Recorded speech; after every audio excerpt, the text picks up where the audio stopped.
Kavalina klasy tovavy no iarabanantsika rehetra miaraka aminay eto amin'ny Real TV Madagasikara ho amin'ity alina ity tonga soa isika rehetra atao anatin'izao fandarana l'invité du jour zao amin'ity alina ity ary manasa antsika rehetra iaraka aminay hatramin'ny farany. Ny raharaham-pirenena ny tontolo politika no resantsika mazava ho azy antoko politika no vahintsika ary zareo avao amin'ny antoko fiombonana miisa roa ny vahintsika voalohany dia Andriamatoa Durlin Retonine izay sekretera general ny antoko fiombonana. Miarabanao ampanajana tompoko ary manasanao handroso anaty efitrano.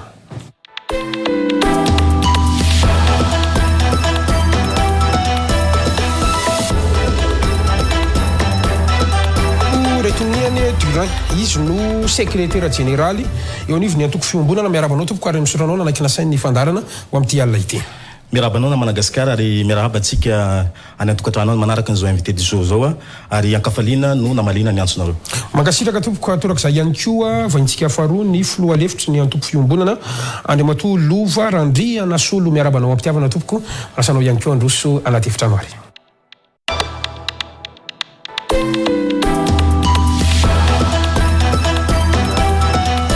Miarabanao tompoko ary misotranao ihany koa nanakina sainy fandarana ho amin'ity alina ity. Mirabanao Gasikara, mirabantsika mpijery any tokantrano dia miraba manokana ihany koa ny mpikambana rehetra ao anatin'ny antoko fiombonana izay manerana ny Madagasikara.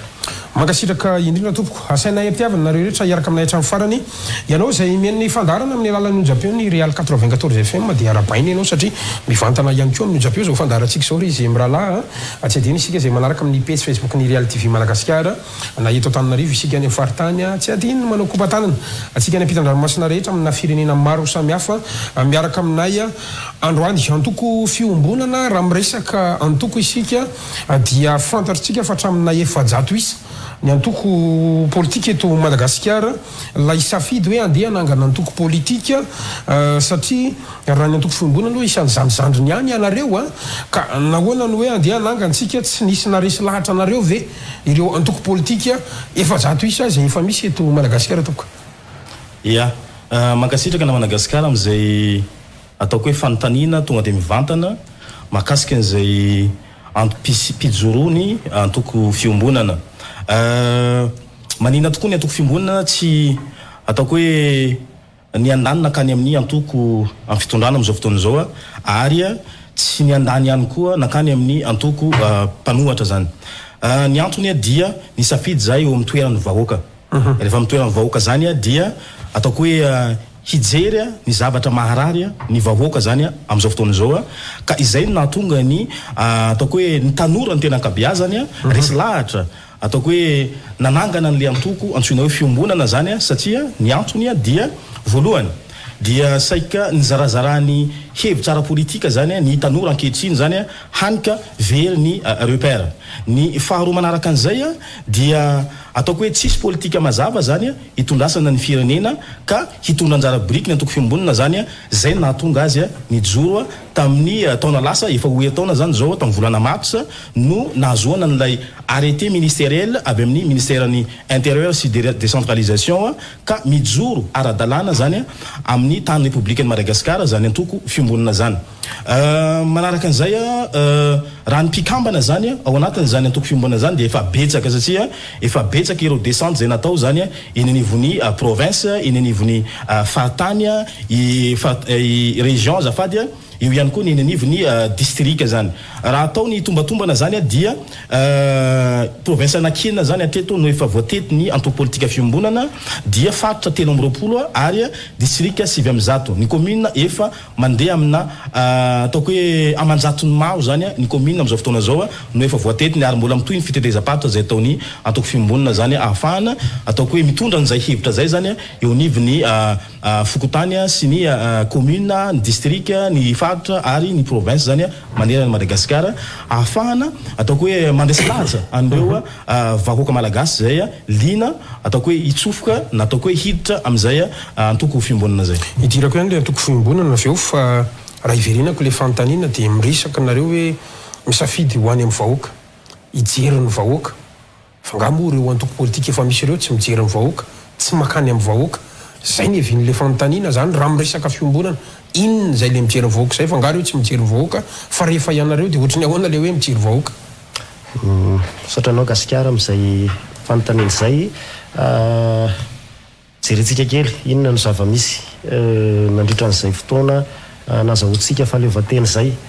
hatramin'ny siny zany atoko politika teto Madagasikara zany dia ny zavatra misy hatramin'ny fotoana ifampiresantsika izao dia lasa njorombala ny vahoaka ilay miantoka ny fametrahana ny mpitondra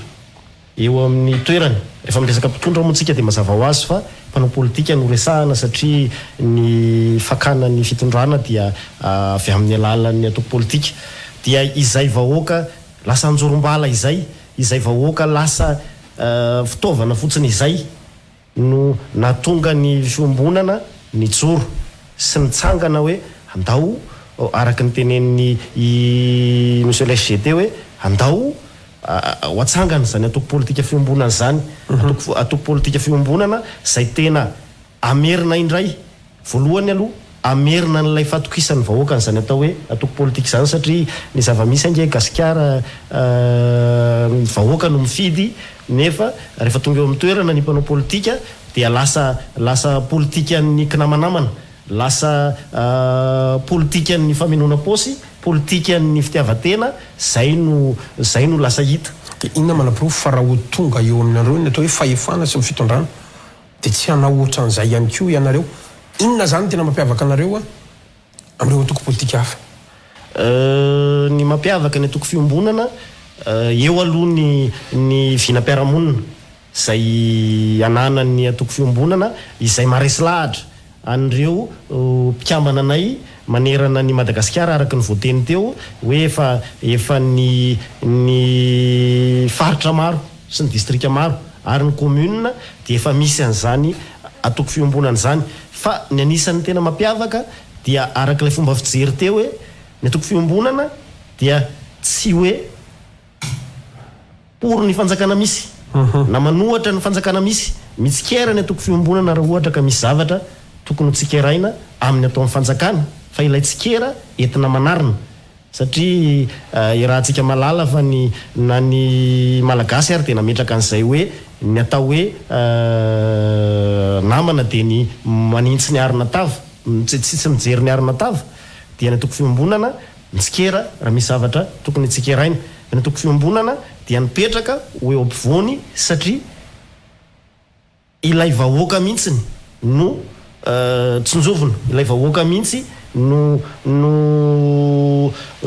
jereny ny atoko fiombonana fa tsy ny atoko mpanohatra na ny fanjakana zay misy amin'izao fotoana. Jereko le projet zay rehefa avy eo fa iverenao kely inona zany ny antoka an'le vahoaka androany fa tsy hanao mitovy amin'ny fanaony ireo mpanao politika teo aloha sy ireo efa nahazo fahefana ianareo nareo milaza fa zay mahazo fahefana tsy misy mijery vahoaka fa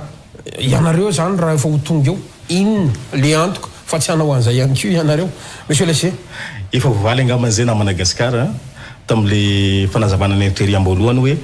matovy antoko fiombonana zany tsy nisafidy hiaraka amin'ny fitondrana dia noho ny fahatsapany fa tsy nijery ny vahoaka izy. Lay aty am-panohatra koa dia efa betsaka zareo anatin'le mpanohatra zay efa nitatana an'ity fireneny ity nefa tsy nahitam-boka an'izany rehetrarehetra zany ka izay zany no anisany hampiavaka ny antoko fiombonana satria hitondra fomba fijery vaovao zany ahafahana mampandrosa an'le firenena. Rehefa miresaka atsika famatsona fomba fijery vaovao zay dia azo fehezina na Madagasikara ao anatin'ilay slogan zay iaina ny antoko politika fiombonana dia le hoe hetsika sy asa miaino sy mampandroso vahoaka. Zavatra nisy dia nisy hetsika natao ny mpitondra indrindra mpitondra amin'izao fotoana zao ny fitondrana misy amin'izao fotoana zao fa ohatra ny lasa oeraoera fotsiny le izy raha izay. Faharoa resaka asa misy asa azosika iraha mahita zany ny zavatra vita ny fitondra mandrakana amin'ny alalan'ireo foto-drafitrasa raha tsy resaka fotsiny tsika ireo inona ty EPP manara-penitra eo ihany koa ny tsena manara-penitra eo koa ny stade manara-penitra fa ireo foto-drafitrasa reo ve misy impact direct makany amin'ny fiainam-bahoaka zay ve ny lara-pahamehana za angambany am'izao fotoana zao mbola tsy resaka an'le anecdote mahakasika ny resaka ordre de priorité ahafahana mampandroso an'le firenena fa voalohany antsika iresaka an'izay de mihaino sy mampandroso vahoaka ny zavatra nisy koa nefa zany dia ny mpitondra zay nifandimby de tsy nahay nakalesona ny zavatra nisy nataony teo aloha hitatsika ny zavatra nisy ka nahatonga ny fidinana andalambe zany nanomboka tany amin'ny 72 ary hitatsika tamin'ny 21 avril tamin'ny 2018 farany inona ohatra zay le lesona tokony raisin'izay raha mandray ohatra ray ianao inona nataony teo aloha de mbola nataony teo ny fampanantenana na Madagasikara betsaka loatra rehefa mpanantenana nefa zara raha tanteraka zany le tena filan'le vahoaka raha tsy resaka fotsiny sika resaka fandrimpahalemana ohatra resaka tsy fanananasa io resaka tontolo ambany vohatra amitsika miteny zao ny fandrimpahalemana desaka tafitsy anatin'ny paysage social misy eto Madagasikara hitatsika reny niala tsika avy amina resaka inona ty resaka varira kidnapping ana varira zao tsika zao efa mandeha amin'ny stade ambonimbony koa resaka zany sécurité zany raha tsy resaka fotsiny sika io resaka fanapahana lohan'olona io zany de tena zavatra tsy azo ekena mihitsy eo ihany koa ny resaka io resaka mora rano chrome io zay mampitanenany maro am'izao fotoana zao ka eo zany no ataoko hoe mahatonga ny antoko politika fiambonana zany hijoro hitondra an'izay hoe fomba fijery vaovao zay amin'ny hijerena ny zavatra tena maharary an'ny vahoaka ny ataontsika hoe etika na hoe déontologie na lalanjotra ihany koa azo andikana azy hitondrany lay antoko ny fiainany sy ny lalanjotra ara-politika sy ny fita amin'ny tanana inona ny nareo satria raha miresaka sika antoko politika de misy ny manomevana kokoa ao zany ohatra ny social démocrate ao ny libéral tsy fantatro fa ny nareo inona zany ny nareo aloha ngamba no raisiko zay na Madagasikara indray mandeha zahay efa nivahiny teto aminao dia efa nilazaina ary mbola tsy miova zay ataoko hoe idéologia zay voiziny antoko fiambonana zay dia ny safidy ny démocrate libéral ny antony dia ataoko hoe nitondrako fanazavana mihitsy tam'izay fotoana zay hoe ny antoko politika fiambonana zany dia amin'ny maha démocrate libéral zay dia tsy hisy ataoko hoe décision unilatérale ao anatin' zay parti politique zany hoe tsy maintsy miaingany avy any fotony zany lay fampanosoana entiny antoko politika fiambonana raha tahiny ka mahazo fahefana satria zay raha teo nampijoroany antoko politika dia ny haka fahefana ahafahana mitondra nylay vinam-piarahamonina zany zay ananany ka izay zany nahatonga anay safidy an'izay ataoko hoe idéologia démocrate libéral zay satria hanomevahana kokoa zany an'lay ataoko hoe hetaheta any fotony zany fa tsy hoe aty ambony fotsiny zany lay olona pani de décideur zany dia tsy mahalala ny olana ny fotony de nefa tsy mifanaraka amin'ilay décision raisina aty ambony zany le zava-misy any fotony azy zay no olana tsy mampandroso antsika zany anisany tsy mampandroso an'ity fireneny ity raha ohatra ka mahazo ny atao hoe fahefana na fitondrana ianareo inona ny heverinareo fa projet de société mety sy hitantananareo an'ity Madagasikara ty raha antsika malala fa ny toe-karena malagasy dia vocation agricole zany hoe tena mifototra amin'ny resaka fambolena sy fiompiana ny fiombonana ny atoko fiombonana raha toa mahazo fahefana dia hifototra bebe kokoa amina resaka fambolena sy fiompiana satria tatoato lasa nalaza ny resaka fahavitantena ara-tsakafo fahavitantena ara-tsakafo zany nefa na Madagasikara tsy vita ao anatina hoe 2 volana 3 volana 9 volana zany fa misy politika mazava misy mesure d'accompagnement mazava miaraka aminy dia ny atoko fiombonana dia anisan'ny mifototra amin'izay famomezan-danja ny tatsaha famomezan-danja ny sehatra ambany vohatra ny vinam-piarahamonina inona moa no resahanao amin'izany hoe famomezan-danja ny tatsaha zany dia eo aloha voalohany indrindra ny hoe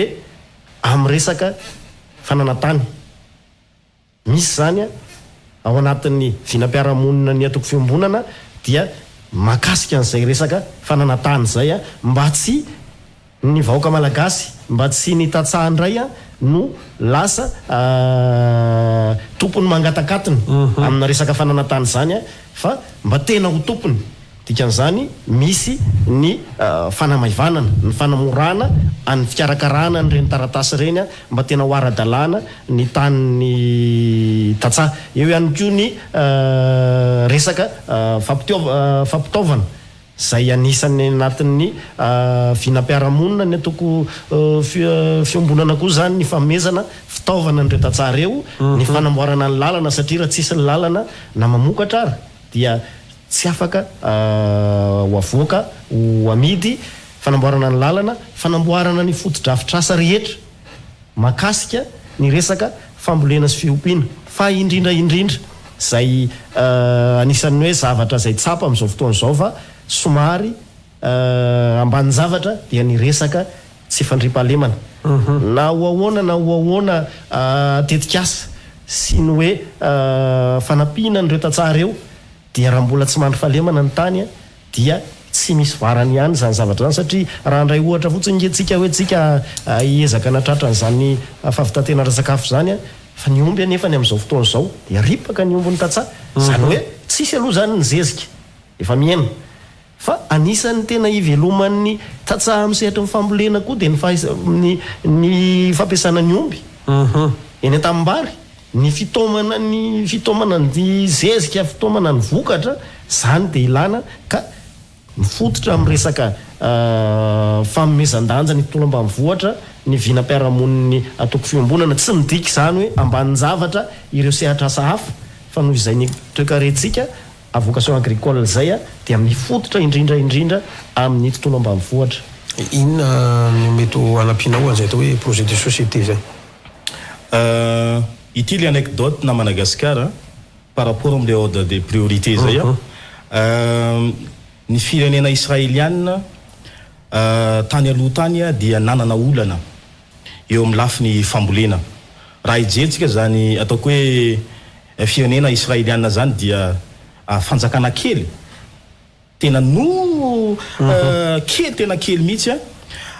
nefa ataoko hoe mifototra amin'izany fambolena zany satria zava-dehibe zany ho ana firenena indrindra firenena à vocation agricole ohatrany Madagascar. Ny zavatra nisy dia ohatran'izao raha tsy malala fa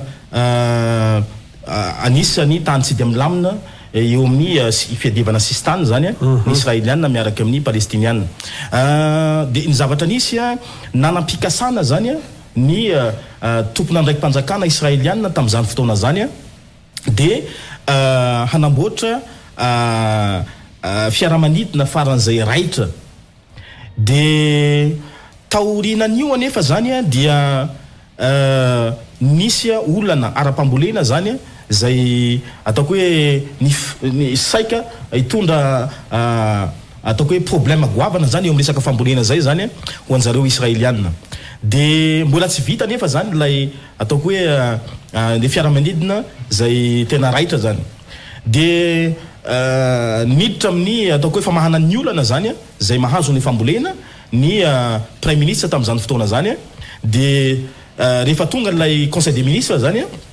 dia nandeha ny fikanandoha nandritry ny conseil des ministres dia hoe inona no atao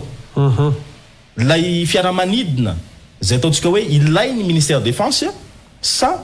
ifamahana ny olana ara-pambolena zay ataoko hoe lara-pamena ho an'ny ministère ny agriculture tamin'izany fotoana zany azadino anefa zany fa anisany budgetivore ny ministère département anankiroa zany en Israël ny défense sy ny agriculture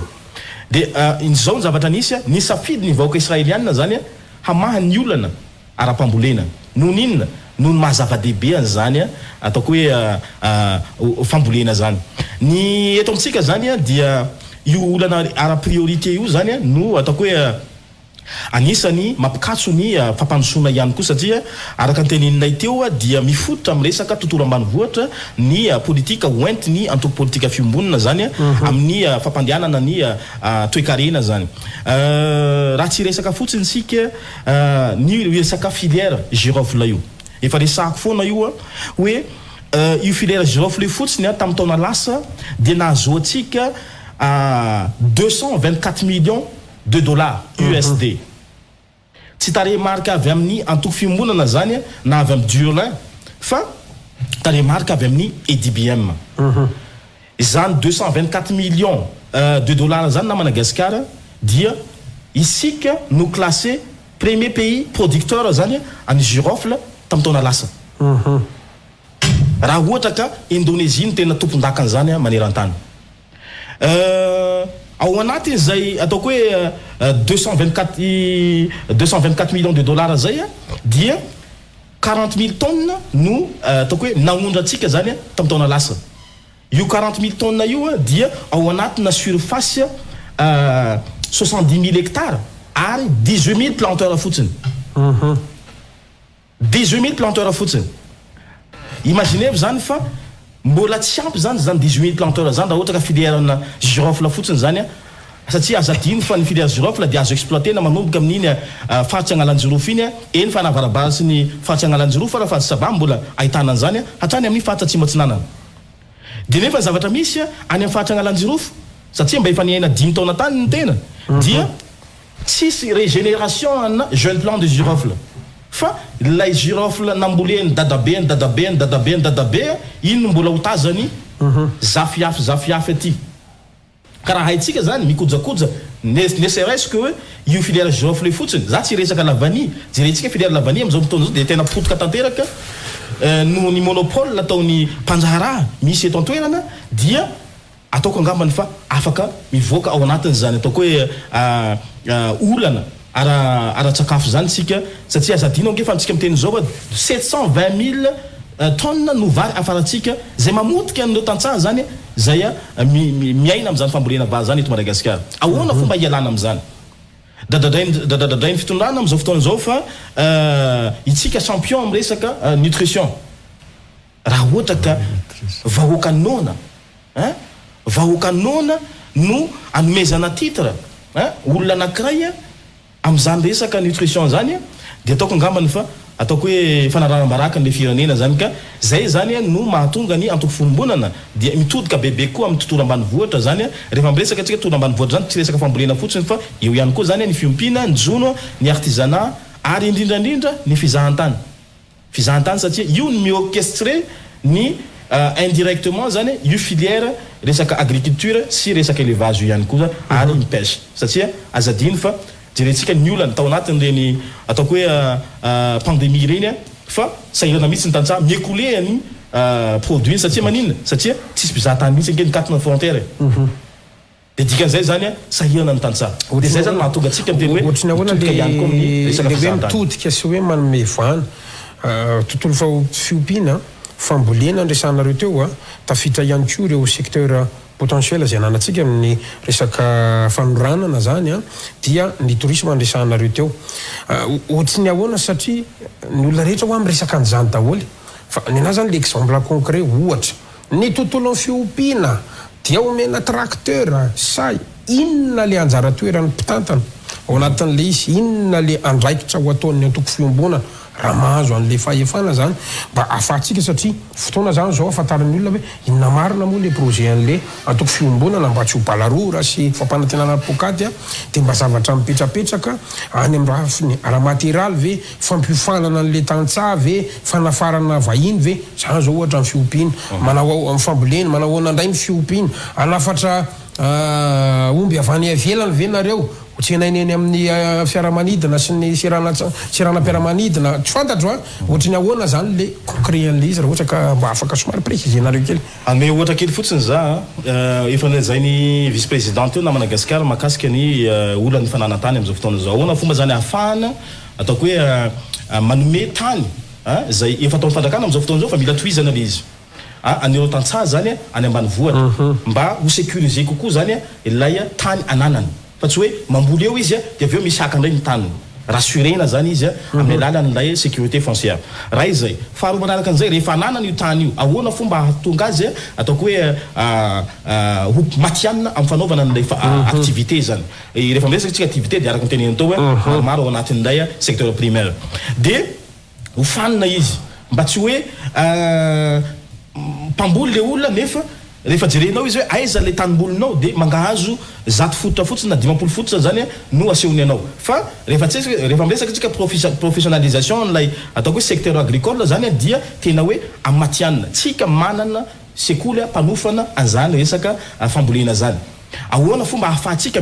ataoko hoe mi-exploiter na mi-rentabiliser amin'ilay filière io agronomie io zany zay misy amin'ny anjery manontolo fa tsy hoe mivoaka ve zareo de tsy hitany ny asa tokony ataony zany hoe ireo zany no mampiofana andeo tantsaha zay any ambanivohitra zany isaky ny filière zay sahan'izy ireo ny ankoatran'izay na Madagasikara de tsika ny ainany zany détaxation zany détaxation zany dia saika mpandraharaha anankiray no nafatra enta ho an'ny orinasany fa am'tindra mitoraka aty zany dia ahoana fomba ahafahana mijery andreo tantsara amin'ny alàlan'ny fanafarana ataontsika hoe équipement ilaina équipement agricole na amin'ny lafiny fiompina zany mba ahafahana mi-professionnaliser azy ambonimbony kokoa zany amin'ny secteur zany de ireny fanafarana amin'ireny zany azo anaovana ataoko hoe fanamorana anjara fanjakana no mijery an'izany de ankoatran'izay de ahoana fomba rehefa ohatra hoe mahazo vokatra ile olona mba ahafahany miécoler n'ilay produit anjara ny fanjakana ihany koa zany no mijery an'ilay ataontsika hoe lalam-barotra ahafahany miécoler les produits fa tsy hoe manao production sur production nefa tsy hitany ohatra ny kany any atsimo amin'izao fotoana tadidiko tsara tamin'ny 2007 amin'ny commune Ankaramena any amin'ny district ny Fort Dauphin Fatranosy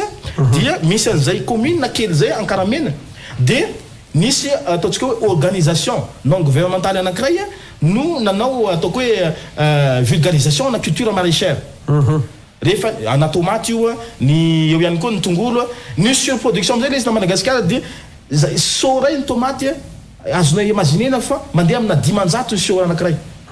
zany hoe atao le vulgarisation le filière nefa tsy mitady lalam-barotra zany lay olona de eo zany no afana eo lay fijerena am'le lalam-barotra afana fa eo ihany koa no afana hoe ahoana fomba afana mi-conditionner ihany koa amin'ny alàna nde ataontsika hoe micro entrepreneuriat micro entreprise zany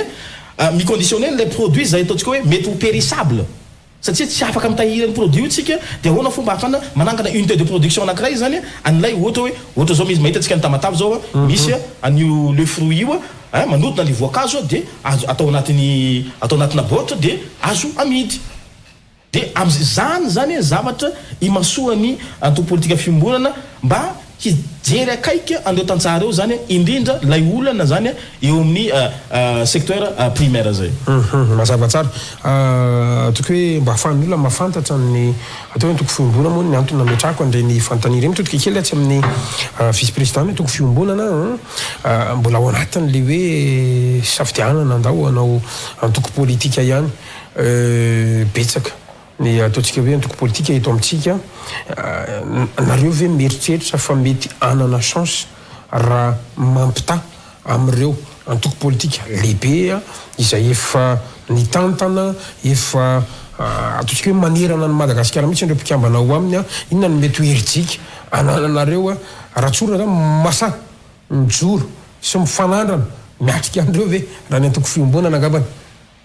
ya sotra Gasikara am'izay fanontaniana izay marina de marina zany fa misy ny atoko zay efa lazaina hoe atoko vavety atoko matanjaka matolo natsangana ny atoko fiombonana dia mazava ho azy fa tamin'ny fotoana nananganana anazy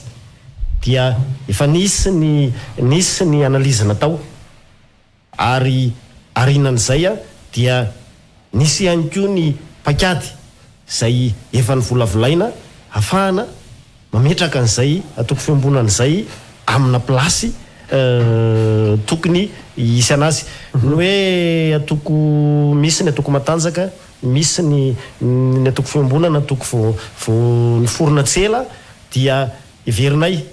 fa ny tombony ary ny anisan'ny hoe tanjaka ho an'ny atoko fiombonana dia ny fametrahana an'izay lalatsainy zay ny hoe ny atoko fiombonana de hiezaka anala ilay antsana misy eo amin'ny mpanao politika sy ny vahoaka satria ny vahoaka dia fantatritsika tsara fa raha vao miresaka mpanao politika na miresaka toko politika na miresaka politika ary amin'izao fotoana izao a dia somary marisarisa kivikivy a dia izay no heverinay fa anisan'ny tombony ary anisan'ny tanjaky ny atoko fiombonana izay hoe fiezahana manafoana n'izay antsana misy eo amin'ny vahoaka sy ny mpanao politika izay a avy amin'ny alalan'ny inona moa dia avy amin'ny alalan'ny eo aloha ilay vinam-piarahamonina fa eo ihany koa ilay zavatra nyresahany SGT hoe izahay a dia mezaka tsy miandro hoe rehefa tonga eo amin'ny fitondrana zany fa aty amin'ny pratika ao anatin'ny atoko mihitsy dia efa mezaka mametraka an'izany hoe tsy misy ny temimidina ao anatin'ny atoko fa ny mpikambana no tompony fandraisana fanapa-kevitra na ho amin'ny fisafidianana an'ireo kandida zay amin'ny fotoanany fifidianana zany a na ho amin'ny fanapa-kevitra anatin'izay manatsara ny fikambanany any fotony dia izany zavatra zany anisan'ny veriny atoko fiombonana hoe anisan'ny antoka anankiray afahana mifaninana amin'ireo atoko izay heverina fa araka ny tenenina Madagasikara teo hoe matanjaka io moa tsisy hoe voateraka hatrany akibony reniny dia tonga dia lasa matanjaka be na lasa malaza be fa dia niezaka ao anatiny sy ny fandraisan-dahatra ao anatiny ihany ary rahantsika mahita nga Madagasikara fa araka ny teneniny monsieur le SGT hoe eo amin'ny taona ray eo no nijoron'ny atoko fa tao anatin'izay taona ray izay a dia navita nametraka izahay ny ratsa mangaiky amin'ny atoko nanerana ny faritra 320 navita nametraka amina distrika izay anjato ny mahery ary efa mirosany anatin'ny fametrahana ny atoko any anatin'ny commune misy fotoana raha moa misy olona resy lahatra ohatrany hoe izay manao fitetezam-paritra io dia misy olona resy lahatra any amina commune dia miteny hoe sao dia tokony mba nareo manao fitetezam-paritra io dia mba mandalo makaty aminay a zany hoe ilay olona mihitsy no resy lahatra amin'ilay foto-kevitra ary zay no tena hevitra ny toko fiombonana dia mitondra aloha an'izay rivo-baovao anatin'ny fanaovana politika eto Madagasikara zay. Anandao loatsy ia nantany anao tona Madagasikara hoe antoko matanjaka dia samy manana ny définition nantsina hoe matanjaka fa ty antany Madagasikara zany za androany hoe le matanjaka ve matanjaka amin'ny fandaingana nday antoko a sa matanjaka amin'ny fananam-bola zay atobaka mandritra ny fifidianana sa matanjaka amin'ny ataoko hoe halatra sy fanondranana ataoko hoe harem-pirenena zany zay ny malagasy tsy dia mahazo tombotsoa amin'izy io zay ve nantsina hoe matanjaka fa ho anay fiombonana zany dia zay no nahatonga n'ilay fananganana azy dia hitondra an'izay fomba fijery vaovao zay hoe aoka zay ny fandaingana amin'ny vahoaka raha izay zay tanteraka zay no lazaina amin'ny vahoaka raha izay faharoa manaraka an'izay aoka mba hitovy chance mbola resaka fidianantsika rehefa aveo amin'ny fampiasana ny fond de campagne ny antoko politika tsirairay aby zay ataoko hoe lalàna zay nampidia ny honorable anankiray tao amin'ivony assemblée nationale zany mahakasika an'io plafonnement fond de campagne io zany raha tsy diso angamba ny tenako dia niatika zay atelier zay ianao votsiela zay niaraka tamin'ny ministre porte-parole du gouvernement sy ny zareo avy any amin'ny Transparency International fa raha ohatra ka mitovy sur le même pied d'égalité ny candidat tsirairay avy zany dia azo lazaina hoe fa manomboka eo zany nojerena nitanjaka n'ilay candidat raha ohatra ka samy mitovy ny vola ampiasaina amin'ny candidat ny angatahany antoko fiombonina zay mbola ho resantsika hoa rehefa aveo dia mba hahafahana tena hoe fifidianana marina no hisy eto amin'ny tany sy ny firenena zany fa tsy fividianana. Zay ngamba no famaliko an'ilay mazava tsara mihitsy fa le izy mantsy na tiatsika na tsy tiatsika aloha ny zavatra misy zay le atao hoe règle de jeu eto an-tanàna ary fantaritsika zany miresaka tanjaka ihany koa tsika ny amina hoe vola tiatsika aloha na tsy tiatsika zay zany règle de jeu. Eo ihany koa ny olombelona miresaka mantsy nareo manao descente isaky ny toerana rehetra aiza ho aiza tena efa misy base ve ny atoko fiombonana tompifidianana antsika zao tompoka ialika an'izany ve ianareo manana candidat ve nareo atraiza sa atrany amin'ny présidentielle nareo manana sa anoan'olona ialika an'izany ve ny atoko fiombonana. Efa imbetsaka zay miteny an'izay amin'ny ainao manjery hainivaky jery fa tsisy dikany ny ananganana ny toko politika anankiray raha tsy manana candidat izy raha tsy misy mesuré amin'ny alalan'ny fifidianana ary manomboka any amin'ny présidentielle ny antoko fiombonana tompoka dia manana candidat ary vonina amin'ny fifidianana filoham-pirenena zay engany mba tena hoe hisy zay fifidianana zay satria mandeha spéculation am'izao fotoana zao fa mbola tsy fantatra zany hoe hisy marina ve sa tsisy le izy ka izay zany no fangatahanay ka matoa zay mangataka an'izay fifidianana zay nisian'ny fifidianana filoham-pirenena am'ty taony ty mba tsy isian'izany transition zany satria tsy nasony vahoaka zany dia efa vonina zany na Madagasikara ka tsy fahavonona zany resaka desantsika teo atraiza le fifidianana ho ataonareo misy manomboka any amin'ny présidentielle mandalo amin'ny solomavambahoaka hatrany amin'ny ben'ny tanàna na Madagasikara eny ara fa hatrany amin'ny mpanolotsain'ny tanàna dia hanana an'izany ny antoko fiombonana eto mbola tsy fotoana ahafana hoe iza ny candidat satria mbola tsy fotoana an'izao satria any amin'ny congrès no ahafana mamaritra an'izay na Madagasikara araka ny lalàna mifehy ny antoko politika zany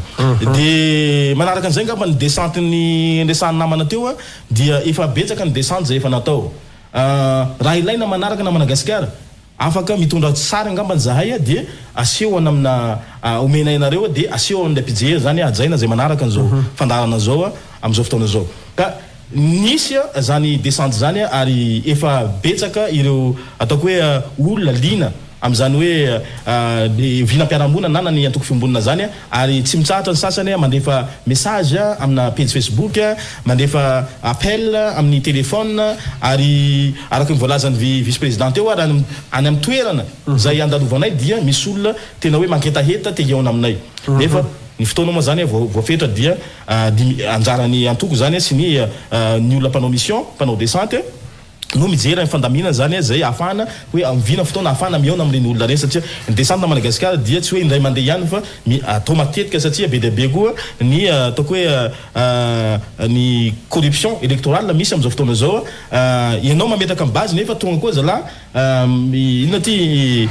manome vola mizara vola sy ny karazany mba akana ny fon'ny vahoaka nefa eto ny tena zava-dehibe amin'ny antoko fiombonana dia tsy resaka vola fa resaka hoe hevitra ahoana fomba zany ahafahana manaparitaka ny hevitra zay anana ny fiombonana io zany ka hatonga ny vahoaka ho resy lahatra mazava tsara mihitsy nazanonatra izy anefany araka nambarantsika teo manahoana indray no heverinareo fa crédibilité ananany zany antoko fiombonana zany raha mihoatra amin'ny vahoaka amin'ny mahazandriny anareo satria tsy mbola nitondra nareo tsy mbola nitantana zay le antoka ny resaka teo mantsy ny olona tsara ina amin'ny vitany fa ny nareo kosa ohatrany ahoana zay le hoe crédibilité anananareo makany amin'ny vahoaka zay famaliko an'izay ngamba na Madagasikara dia ny élection dia c'est un processus ina mahatonga miteny an'izay araka ny tenenin'ny namana VP teo dia tsy hoe andotaka candidat ny antoko politika fiombonana ary ny tanjonay dia hoe handresy satria zay ny objectif hoe haka ny fahefana fa raha sanatsiny vava hoe misy ataoko hoe misy ataoko hoe échec eo anivon'izay fividianana zay dia tsy manakany amin'ny toko fiombonana zany handray anjara foana amin'ny échéance électorale zay misy eto amin'ny tany sy ny firenena satria io ohatra ny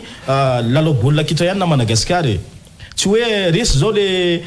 troisième classement tsika tamin'ny championnat CHAN teo de kivy zany ny mpilalao-tsika de tsy afaka andray anjara ndray raha ohatra ka misy championnat manaraka fa io gymnastique dia ho anay zany misy an'izay ataoko hoe gymnastique électorale zay ahoana fomba zany ahafahana manarina an'lelesoka zany raha ohatra ka tahiny raha ohatra ka misy an'izay échec zay zany amin'ny nefa zahay hatreto mbola tsy mieritreritra an'izay échec zay fa hoe ahoana fomba zany ahafahana mivoy an'io hevitra ananany fiomboana io zany ka haresy latsa ny vahoaka dia mitohy foana ny fidinana ny fotony mazava tsara mihitsy n'izay zavatra zay angamba no veriko fa hoe tsara ho fantatra ho amin'ny antoko fiombolana amaranako anazy fotsiny raha sirika resaka ny raharam-pirenentsika raha misy olona liny mety ho resy lahatra mihitsy izy amin'ny foto-kevitra hoentinareo io mety te hiditra ompikambana izy sahala amin'ny ahoana ny tokony ataony aiza amin'ny manantona inona ihany koa mety ho fepetra apetrakareo zany raha olona ka te hikambana manatin'izany antoko politika fiombolana zany toka tena miantso mihitsy ary izahay miantso izahay ao anatin'ny antoko fiombonana ho an'ny olom-pirenena zay maniry an'izany rivo-baovao amina fanaovana politika zany maniry an'izany hoe te ametraka an'izany fampandrosoany Madagasikara zany dia manentana izahay ny olom-pirenena anantona na efa misy moa ny laharatarby zay misoratra eo amin'ny écran eo dia afaka miantso ny laharatarby io na manantona ihany koa ny biraoan'ny atoko fiombonana satria dia tsy vita na isa mirery ny fanovana zany fomba fanaovana politika eto Madagasikara zany fa dia mila atsika vahoaka mila atsika mpiray tanindrazana mba ahafahan'ny firenena miroso makany amin'izany tena fampandrosoana zany toroka zay ihany koa raha ohatra ka misy fipetra ve sa tsisy fa tonga dia zay resy lahatra dia raisinareo izy angambany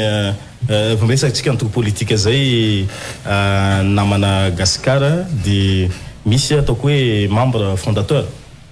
dia ao anatin'izay koa dia misy ny zay ahitana bureau national moa zany dia misy ny ireo ataontsika hoe partisan zany hoe mpikambana ao anivony politika antoko politika mihitsy zany ary misy ihany koa ireo ataoko hoe sympathisant ny sympathisant dia tsy voatery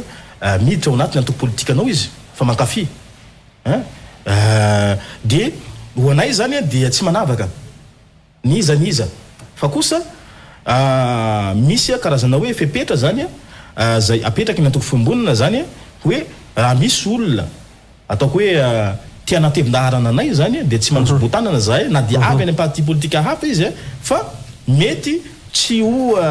ataoko hoe hitazona ny poste titulaire na koa hoe ho première ligne izy amin'izay fotoana zay fa zahay dia miantso hatrany amin'ny maha hoe fiombonana azy zay dia miantso ny vahoaka malagasy rehetra zay ataoko hoe vonona hitondra fomba fijery vaovao mba ahafahana mijery sy mikatsaka an'ity an'ilay fampandrosoana zay imasoantsika rehetra ho an'ity firene ity zany ka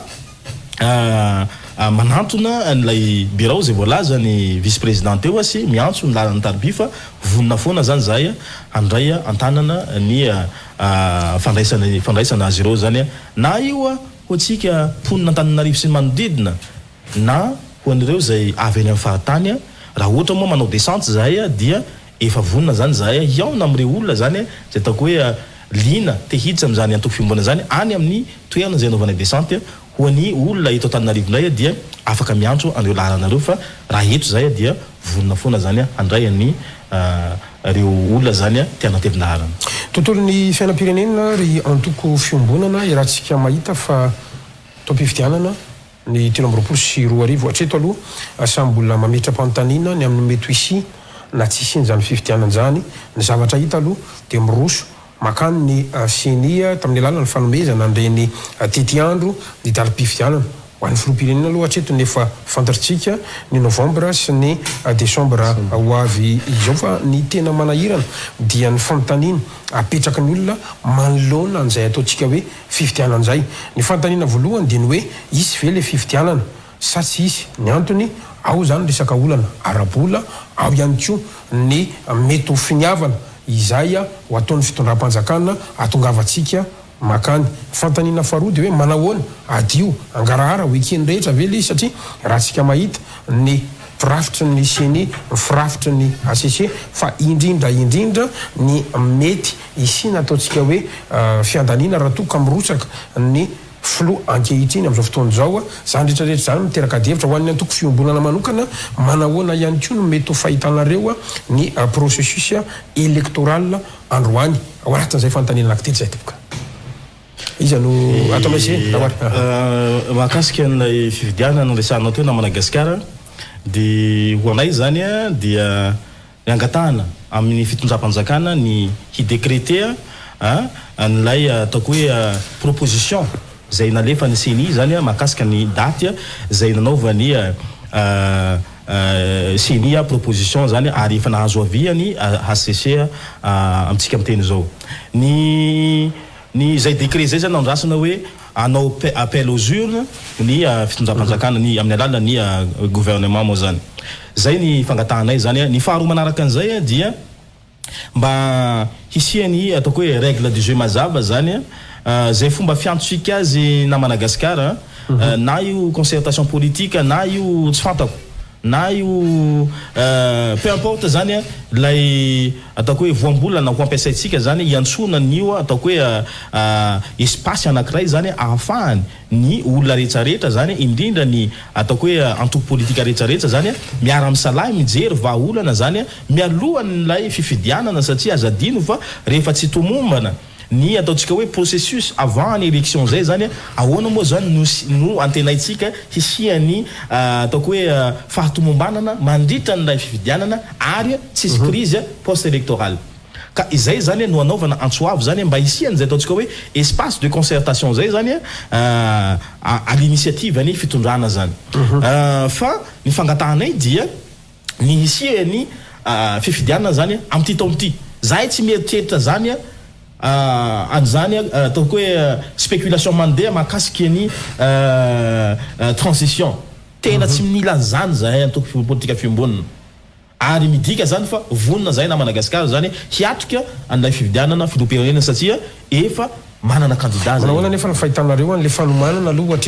hatreto tsy tomombana na Madagasikara ny antony mahatonga anay miteny an'izay dia hitatsika lay ataontsika hoe fiovaovany lay ataoko hoe deadline na hoe daty farany zany omena n'ireo olona olo-pirenena zany zay isoratra anarana amin'ny lisy fifidianana zao tsika zany alia amin'ny 38 tsara le izy fa mifanaraka amin'ny lalàna velona ve le izy raha izay faharoa manaraka an'izay hatreto na Madagasikara dia mbola tsy fantatra hoe firy ny isan'ny bureau de vote eto amin'ny tany république Madagasikara nefa tsika hiatrika fifidianana efa voarecensé ve ny bureau de vote manerana ny Madagasikara na io an-tanàn-dehibe na io any ambanivohitra eny anivon'ny commune ary fahatelo manaraka an'izay dia tokony hiverina manerana Madagasikara makeny amin'ny fokotany indray zany ny fandrafetana anio liste électorale io any fangatahanay dia rehefa vita zay dia tokony hanao petadindrina zany eny amin'ny bureau-pokotany ny anaran'ireo olo-pirenena zay voasoratra ao anatin'ilay fifidianana ahafahany tsirairay manamarina hoe sy ny manodidina hoe ity olona tia efa maty ty olona tia efa tsy eto amin'ny fokotany ntsony fa nakany amin'ny toerana hafa ahoana mahafahana mirassurena Madagasikara amintsika miteny zao hoe lay liste zay amin'ny alalan'io refonty io tena hoe fiable de zay zany no fangatahany antoko politika fiombonana anisan'ireo mba ahafahana mijery ny lalao zany aty am-piandohana manaraka an'izay efa nesako teo dia resaka plafonnement na fond de campagne io tokony jerena ihany koa na ny andro zay anaovany any fifidianana io satria azadino fa ny premier tour zao dia alarobia ny deuxième tour dia andro alakamisy 20 décembre zany eto Madagasikara na Madagasikara dia saika tsena daholo misy tsena andro alarobia misy tsena alakamisy tsy tanàn-dehibe ihany za tsy resaka andravagny sy mahamasina fa any ambany vohatra any dia any ambany ravikazo any dia misy tsena manomboka amin'ny latsinainy ka hatramin'ny sabotsy lahady ihany no matetika tsisy tsena fa maninona raha ohatra ka miverina tamin'ny voalohany indray tsika ahafahana mampiakatra an'io nombre d'électeurs ny taux de participation mazafady satria azadina Madagasikara so matetika ny objectif tsika am'izao fotoana zao indrindra ny objectif ny CENI dia hampiakatra ny nombre d'électeurs 13 millions atitsika mbola 10 millions quelque 13 millions tsy tena any tena zava-dehibe iny fa tsy tena anina ara-pamena ao antoko fiambonana fa ahoana fomba zany ahafahana ataoko hoe mampiakatra lay taux de participation ny olona zany zay voasoratra ao anatin'le zizim-pividianana zay ny tena zava-dehibe ka na manana ataontsika hoe électeur 10 millions tsika raha ohatra ka 90% io na 50% io na ndray anjara zava-dehibe zany na Madagasikara fa tsy hoe 13 millions nombre d'électeurs nefa 3 millions fotsiny ny olona nifidy inona zany nevelinareo fa sosikevitra zany ao anatin'le izy mba hanatsarana zay le processus électoral zay sosikevitra gazina Madagasikara dia betsaka tsy zahay irery ihany no ataoko hoe manana sosikevitra fa amin'ny antoko fiyombonana mihitsy zany satria na tiatsika na tsy tiatsika zany misy tetiandro indray atsika ao anatin'io ao resantsika le anatra amin'io le resaka fond de campagne io ary resantsika ihany koa ny transparence ao anatin'le izy fa tsy maintsy misy tetiandro indreny tsika zao tsy manana session intsony raha tsy amin'ny volana me dia anaovy ary ataovy ny tetiandro tsika tsy maintsy manaja 70 andro ihany koa fihetsona mifity sy ny maro samihafa ka zay teneko hoe inona ary ny sosikevitra raha ohatra koa mbola misy an'izany zay etsona azy izy nareo na assise na concertation na inona amin'ny fotoana ohatrany ahoana nanaovan'izany satria rehefa tsotratra io fotoana io dia donc tsy maintsy efara amin'izay titezamita zay ihany tsika raha ohatra ka tsy tratra le fotoana marina volazanao na Madagasikara hoe raha jerena tokoa ny processus électoral amin'izao fotoana izao dia ohatrany mampiseho hoe makany amin'izany hoe tsy hisy ny fifidianana na hemotra ny fifidianana zay ato amin'ny antoko fiombonana araka ny tenen'ny monsieur le GT dia mametraka ny hoe aleo andeha ny fifidianana aleo tsy hoentina amin'izany teteza mity zany satria efa nandeha teto ange zany teteza mity zany efa niainantsika ange zany teteza mity zany ka ny antoko fiombonana amin'izay hoe mirona kokoa miaraka amin'ny vahoaka dia nisy expérience hita tamin'izany teteza mity zany fa tsy nason'ny vahoaka zany dia izay indrindra mahatonga nay antoko fiombonana miteny hoe aleo tsy miditra amin'izany teteza mity zany inona no vahaolana ozy ianao dia izay aty amin'ny antoko fiombonana dia miantso ireo ray aman-dreny am-panahy ny FFKM moa izany zay anisan'ny ray aman-dreny be eto amin'ny firenena hitarika any olona resantsika io hoe fitoanandona zay mety ho anarany tsy olana fa hitarika ny fiaraha-midinika ireo mpisehatra rehetra amin'ny fiainam-pirenena hafahantsika voalohany aloha mametraka an'izay hoe fifidianana isin'ny chance ho an'ny rehetra zay fa faharoa misoroka ihany koa an'ilay crise post électorale dia ao anatin'izay fiaraha-midinika izay no amoahana ny mety lalana rehetra ahafahana matonga any amin'ilay fanaovana fifidianana zay eken'ny rehetra nefa ihany koa tsy miteraka voka-dratsy ho an'ny vahoaka indrindraindrindra satria araka le ndresahana teo raha hiditra amina zany resaka teteza mity zany dia vomaika mbola ho mafy no izao no zavatra iainan'ny vahoaka dia zay no anisan'ny sosikevitra arosony avy amin'ny antoko fiombonana ny hoe isiny zay fampiresahany zay taritin'ny FFKM entina ametrapetrahana ireo lamina rehetra mba hisiny ny fifidianana madio sy mangarahara satria vohitatsika zao ny japonais de nilaza fa vonona no ana Madagasikara fa kosa nametraka fepetra ny hoe fifidianana madio sy mangarahara ary fanajana ny lalàna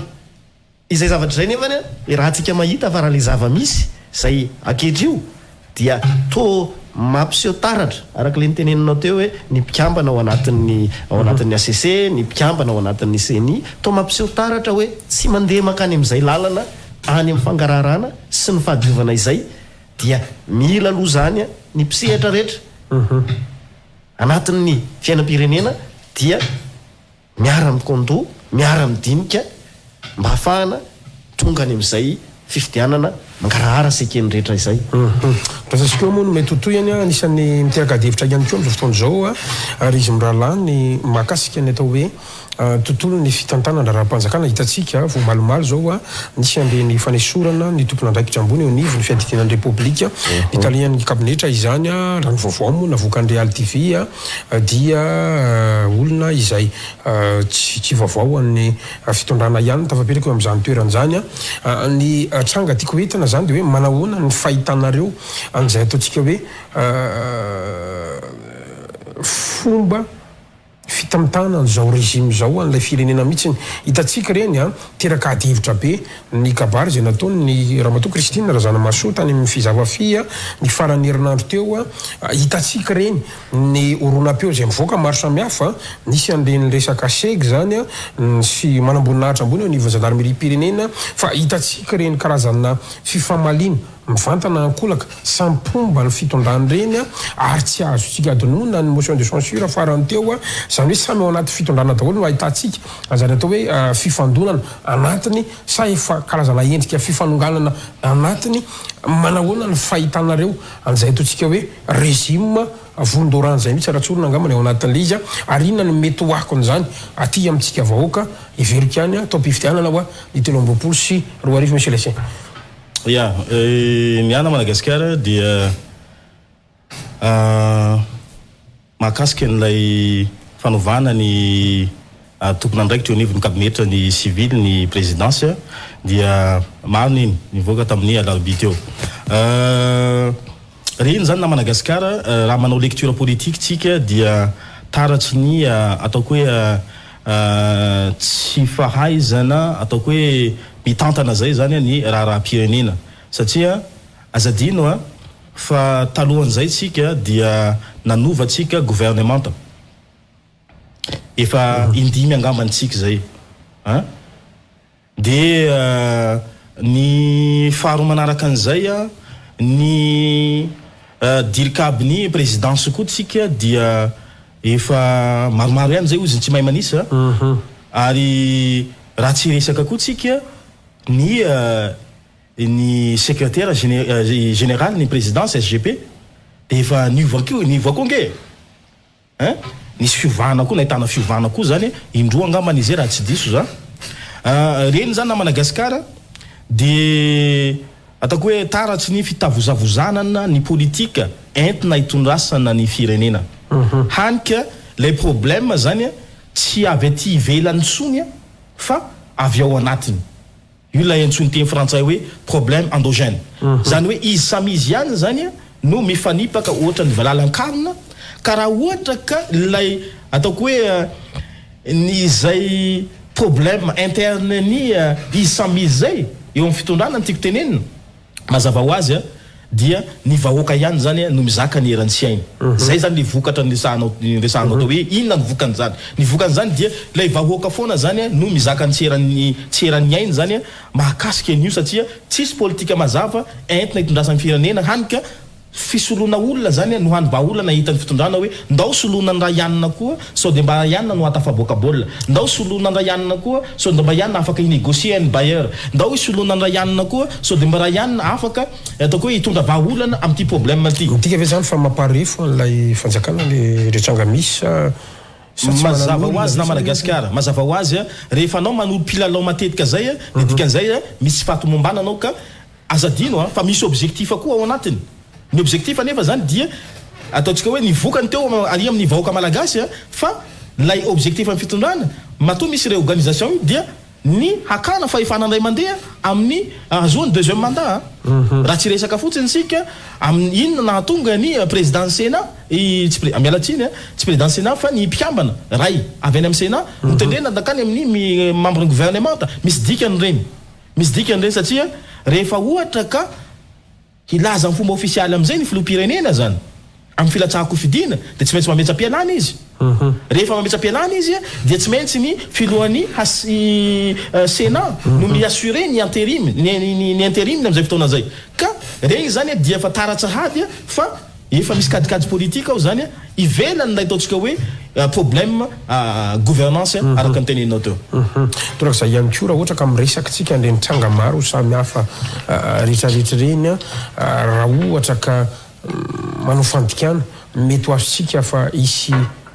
tombony any amin'ny atao hoe réélection ny filoha Andry Rajoelina ve sa mety ho faiblesse any amin'le réélection ny filoha Andry Rajoelina izy mazava ho azy na Madagasikara ary tsy mahagaga reny trangandravatsy reny hoe aty amin'ny volana vitsivitsy tsy atongavana amin'ny fifidianana isika dia misy reny fanovana gouvernementa fanovana mpikambana amin'ireo mpiara-miasa akaiky ny filoham-pirenena dia ny antony zay erahantsika malala dia miroso makany amin'izay fanomanana ny fifidianana mba tsy tenenana hoe makany miroso makany amin'izay fanaovana mipaikady rehetra ahafahana mahazo ndray ny fitondranana ahafahana manao ny deuxième mandat ndray ny mpitondra amin'izao fotoana izao ny zava-misy anefany dia erahantsika malala ny zavatra iainan'ny vahoaka amin'izao fotoana izao fa tena mikaikaika ny vahoaka amin'ny fiainana amin'ny akapobeany mihitsy dia tsy maintsy isy fetraikany amin'ny fiainam-bahoaka izay zavatra zay satria ilay fitondrana mihitsy le nyresahanao teo hoe ilay gouvernance mihitsy no lasa tsy mipetraka amin'le tena antom-pisiny inona moa le tena antom-pisiny ny mpitondra fanjakana dia ametraka an'izay paikady rehetra zay ametraka an'izay programa ahafahana mitondra fampandrosoana n'ilay firenena zay misy impact direct any amin'ny vahoaka dia irahantsika mahita ny zava-misy nefa amin'izao fotoana izao raha ohatra hoe manova ministère zany nge anatina embolana tongavana ny amin'ny fifidianana zany everiko hoe tsy dia misy hoe inona no zavatra mety mbola ho vitan'ny ministra vaovao anatin'izany embolana zany marina fa misy ny fitohizana amin'ny resaka raharam-panjakana fa sarotra ny hoe embolana alohan'ny fifidianana no manova mpikambana anatin'ny gouvernementa hitondra inona eo amin'le fiainam-pirenena zay zavatra zay dia itsika rehetra no samy manontany hoe hitondra inona eo amin'ny fiainam-pirenena zay raha ohatra ka efa nisy gouvernementa eo nandritran'izay ataona maro zay natsapa ve tsika vahoaka fa mitondra vokatra tsara dia aty amin'ny enim-bolana dia mazava ho azy fa efa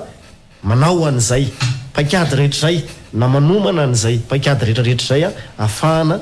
maka indray lay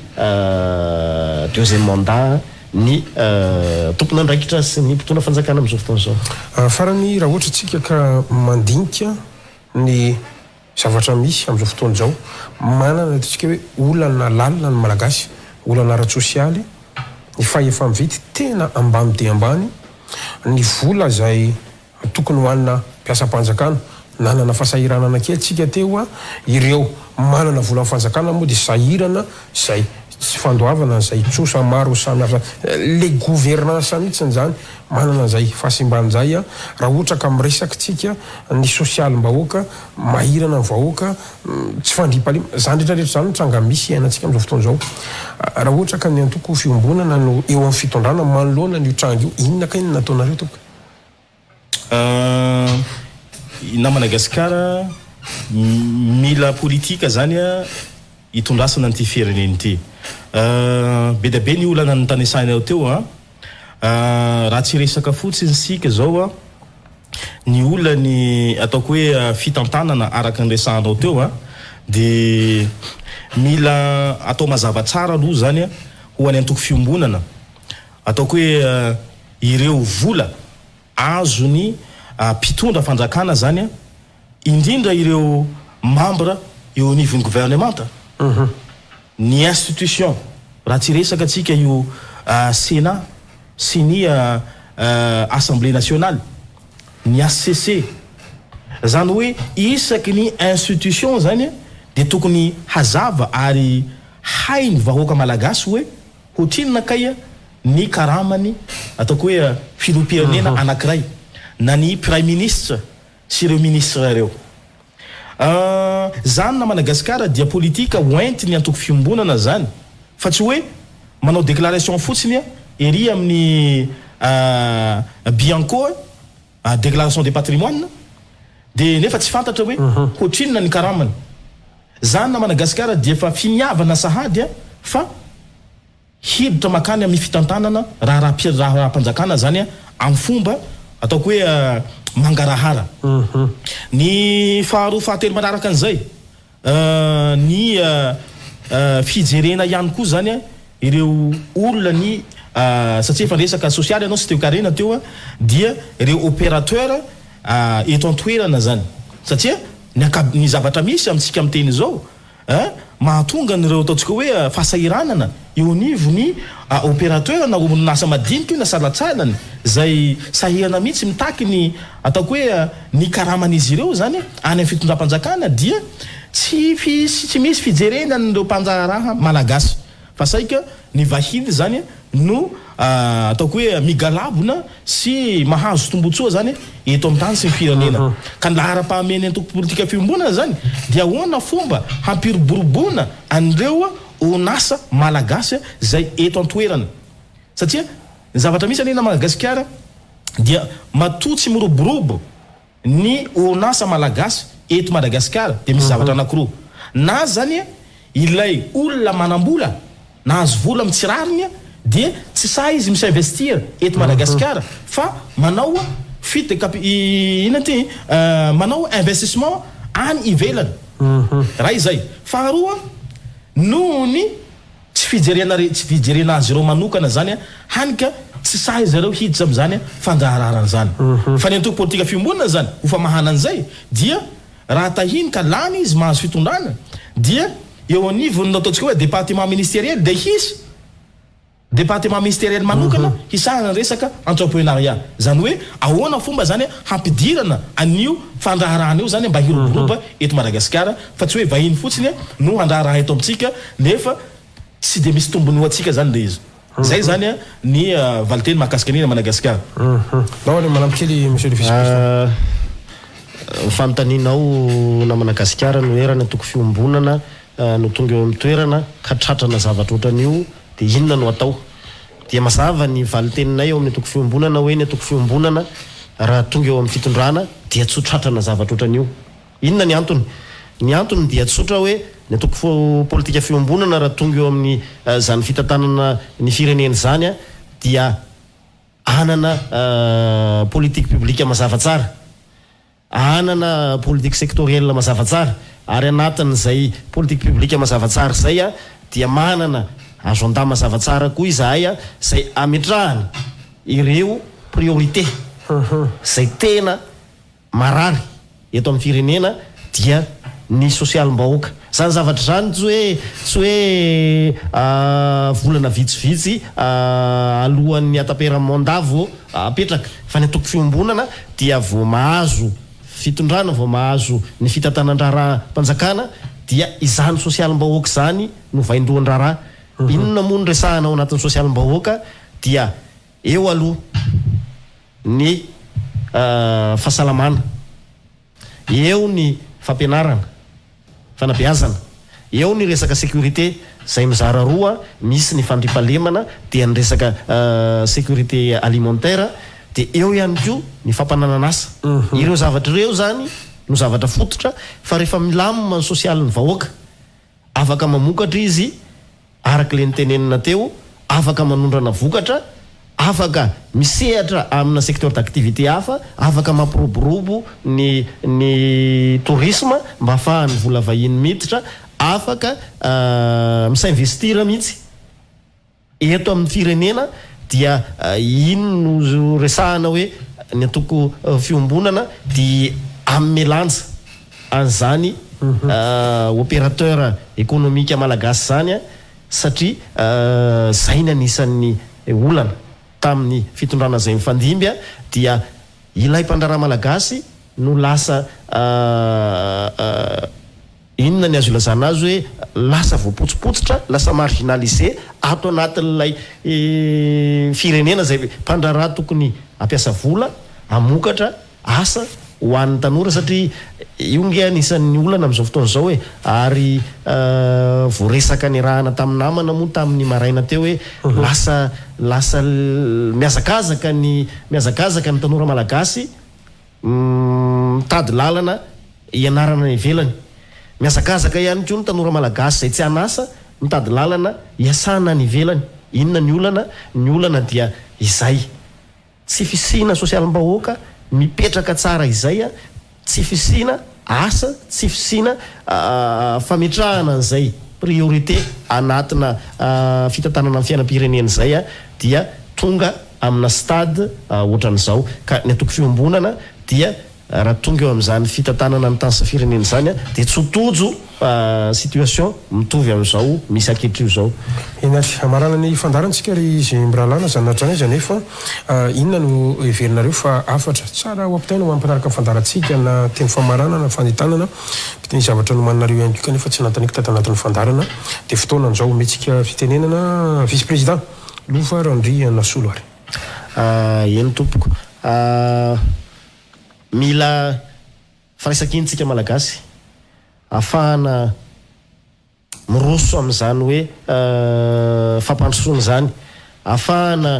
mametraka an'izany hoe fomba fanaovana politika vaovao zany zay mifototra amin'ny fitsinjovana ny mpiarabelona mifototra amin'ny fitsinjovana ireo zay vahoaka nametraka ny fidy nametraka mpitondra eo amin'ny toerana mampitondra anazy izay ato anatin'ny atoko fiombonana dia manana n'izany lalatsaina zany lalatsaina zay mitsinjo vahoaka ary manakaiky vahoaka dia tsy vitanay samyrery zany fa dia manentana antsika olo-pirenena irotsaka voalohany indrindra aloha amin'izany fanaovana politika zany ny fanaovana politika tsy voatery miditra anatina atoko politika fa araka le nitenen'ny monsieur le SG hoe mipetraka ho sympathisant ianao makafy an'ilay fotom-pisainana lay lalatsaina hitondrana an'le fanaovana politika dia manohana amin'ny fomba rehetra zay afaka hanohanana dia zay no anentanana atsika olo-pirenena miritsa amin'izany fanaovana politika zany handao ifamimetanana ny atoko politika fiombonana dia mitondra rivo-baovao mitondra fomba fijery vaovao amina fanaovana politika ankasitraka tompoko ary soratsika manokana ihany koa ny ny atoko fiombonana ihany koa hitondra ny tefamaranana ihany koa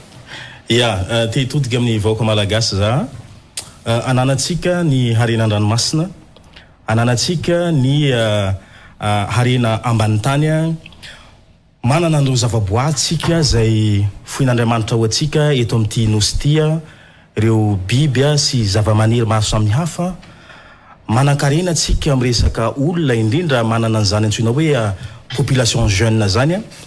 fa inona foana zany problème tsy mampandroso an'ity firenena ity zay ngambany zany fanontaniana apetaka atsika tsirairay avy any an-tokantrano any samby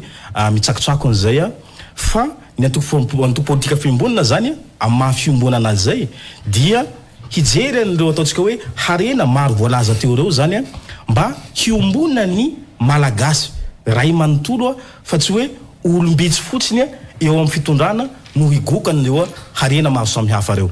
amin'ny alalan'inona amin'ny alalan'ny fifidianana ny antoko politika fiombonana dia vonona ny hirotsaka antsetra amin'izany fifidianana filopirenena zany ary hanana candidat mety sy candidat ao anatin'ny antoko fa mety candidat zay tsy ao anatin'ny antoko ary tsy amin'ny antoko politika hafa fa olona tsara sitrapoa vonona ny tondra ny anjara brikiny zany ho fampandrosoana an'ity firenena ity koa zay no anentanana antsika tanora zay lahy sy vavy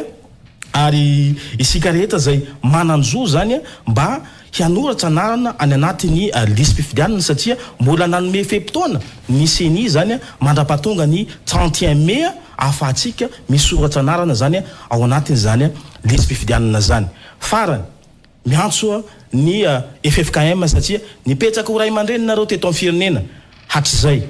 zao tsika zany misy mikonikonina an'izany tetezamita zany ny atoko fiombonana dia mitsipaka marindrano an'izany fa mikatsaka lalandava zany nisiany zany fifidianana filopirenena zany am'ty taonyity koa zay no antsoana atsika mpikambana eo anivony FFKM zany mba hiantso ny hery velona rehetra zany hidinika any fampandehanana sy ny hijerena ny hahasoa ny fikarakarana ny fifidianana zany mialoha sy mandritra ary aorinan'izay fifidianana zay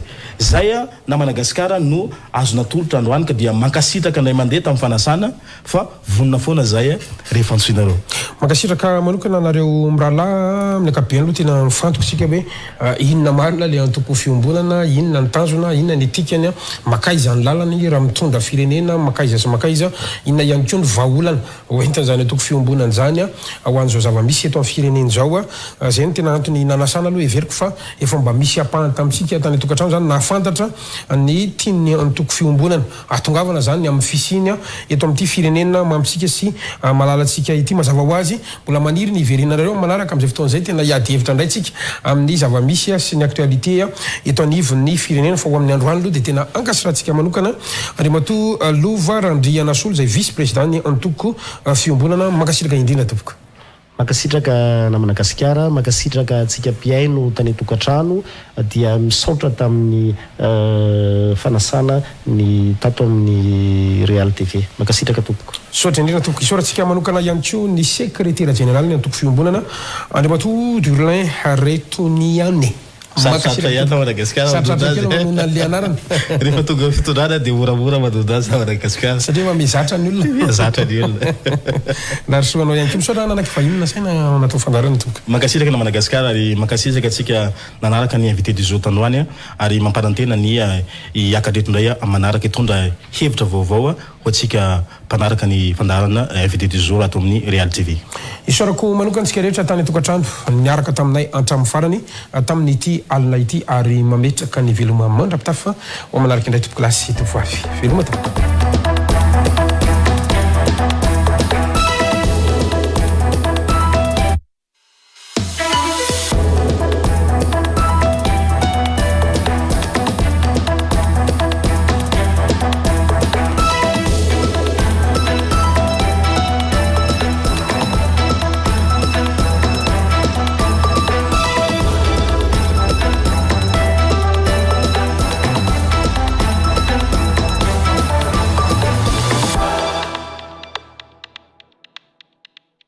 Chanel Maison de Beauté, nanolotra ho anao teo ny l'invité du jour. Chanel, au premier